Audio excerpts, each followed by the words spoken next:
des transformations à l'extérieur. L'humanité de Christ nous montre comment Christ a vécu entre les hommes sans péché, sans faillir. Mais la divinité de Christ nous montre la capacité de Christ, malgré étant sur la chair, de communiquer avec le Père. Mais aujourd'hui, à mon plus grand constat, beaucoup de chrétiens aiment souvent utiliser l'humanité de Christ. Donc, je plais à mon voisin, je prie, je plais au pasteur, je suis là chaque jour, je fais. Ça, c'est l'humanité de Christ. Est-ce que tu peux attester que tu peux travailler dans le domaine de la divinité de Christ? La divinité de Christ émane de beaucoup de travail qui nous permet de nous connecter à Dieu. Je ne dis pas que l'humanité de Christ ne nous permet pas, non. L'humanité de Christ permet aux hommes de savoir que nous sommes disciples de Christ. Mais dans la divinité de Christ, permet au Père de me reconnaître comme son enfant aussi. Écoutez bien, Jésus est divisé en deux. Bon, quand je parle de deux, ce n'est pas le terme âme, esprit et corps, non. Jésus avait une mission, il avait deux missions.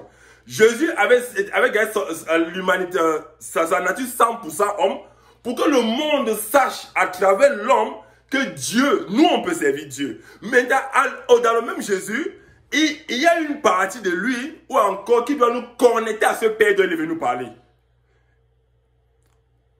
Amen. L'humanité de Christ me permet de me comporter comme un chrétien dans la société. La divinité de Christ me permet de me comporter comme un citoyen dans le ciel.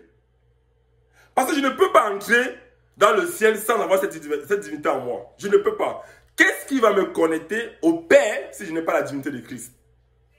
Qu'est-ce qui va me connecter au Père si je n'ai pas le Saint-Esprit en moi? Rien. Il n'y a rien qui puisse me connecter au Père sans que je n'ai Jésus-Christ. Et lorsque je suis connecté à Jésus, il faut que j'utilise Jésus dans sa plénitude. Que le monde qui me regarde puisse voir l'humanité de Christ en moi. Non, il agit. Actes des apôtres dit qu'il agit. Ils font comme Christ. Ce sont des chrétiens. Ces personnes qui parlaient n'étaient pas des chrétiens. C'était des personnes de la société, mais qui ont dit, à voir avec leurs yeux, on catégorisait ces personnes comme des chrétiens. Maintenant, parmi eux, il y avait ces personnes qui les voient aussi connectées à Dieu par l'Esprit qui travaille en eux. Alors, c'est ce que nous voyons aujourd'hui. Le chrétien, ou encore, quand il dit le chrétien dans le sens général, il est devenu trop faible. Le chrétien est devenu trop passif. Pourquoi? Parce que le chrétien ne veut pas utiliser la divinité qui est en lui. Alléluia. Et pour cela, j'aimerais que nous partageons, on va lire quelques versets rapidement. Je vais nous faire une langue pour que nous puissions comprendre. Frères et sœurs, nous manquons de puissance, nous manquons d'autorité, nous manquons de connaissance, nous manquons de sagesse. Pas parce que Christ n'a pas payé le prix, mais parce que je refuse, mon moi refuse d'accepter la divinité de Christ. Mon moi refuse d'embrasser la divinité de Christ. Et tant que ce moi met un frein, que le Jésus qui a fait les miracles avec les simples et les 2 poissons, je ne peux pas faire ça. Regardez dans l'actualité.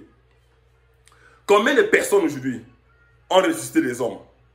Combien de personnes aujourd'hui ont multiplié 5 pains et 2 poissons? Combien?